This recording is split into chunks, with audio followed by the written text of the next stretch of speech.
Dyslexic genius here. What I'm going to talk about is the bearing for the end of the spring barrel on a VIC-2. And this is on a lot of early Victor machines with this casting. So this will go like for, say, a VIC-6 or something outside horn. So what we have to do is twofold. This is the bearing that goes into this hole, and this bearing's worn out. Okay, so we need a new bearing. There's two ways around this.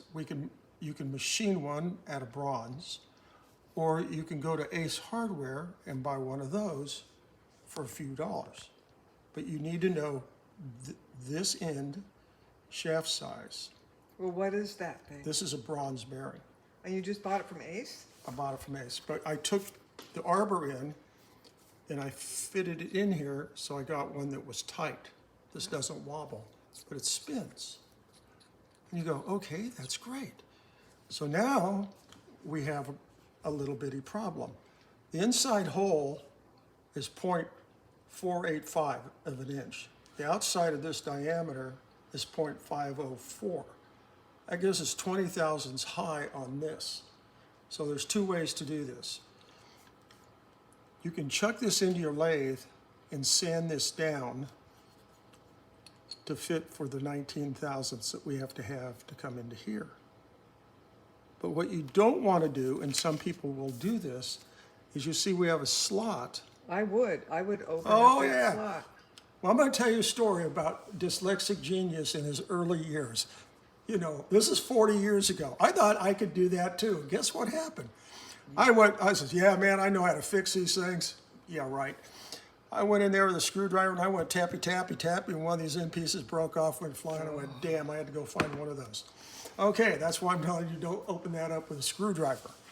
So this is the stuff that gets complicated. Now we go into, So you've got to put that I got to put this Piece. bearing in the lathe. and I'll machine it down. And But machine you- it down. But you can chuck it into a drill and sand it down. The other problem is, if my sweet angel will look, see all these cut lines from the drill right in here? See all those lines? Okay, move it. Yes, I see that. We have to flex on this Oh, okay. because this bearing doesn't have the end screw. And at the end of the operation, I'll show you, you have to be able to move this a little bit in and out. And isn't that too long anyway? Oh yeah, I'll shorten this piece.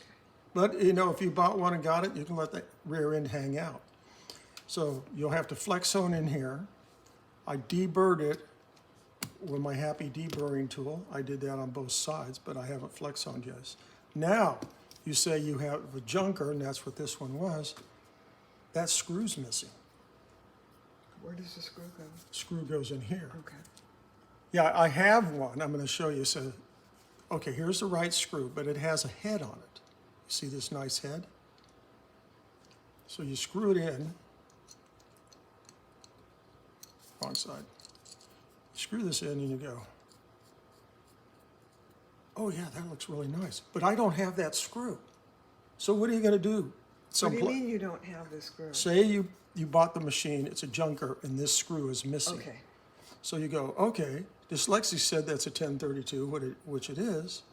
So what I do, if that's missing, and you hunt all over the world for one of these things, and then it's going to cost you $4 or $5, or you go into Ace Hardware, or Lowe's, or Home Depot, and you buy yourself a 1032 stainless steel Allen head bolt like that. It has the head on the end, like this one. Nobody's going to scream at you because the motor is under the hood and nobody sees it. So you just put this one in. And why do I use an Allen head? You can use a black one if you want, because it has that head on it to help pinch this together like that one has this nice head on it. So if you're missing a screw, that's really available over the counter. I like things that are over the counter to fix this. So that's how we do all of this work to put a bearing in to a humpback VIC-2. Show me your fingernails again. Ooh, look. Ooh, yummy, greasy. I think Mrs. Genius needs a glass of wine. And that's my tip for the day.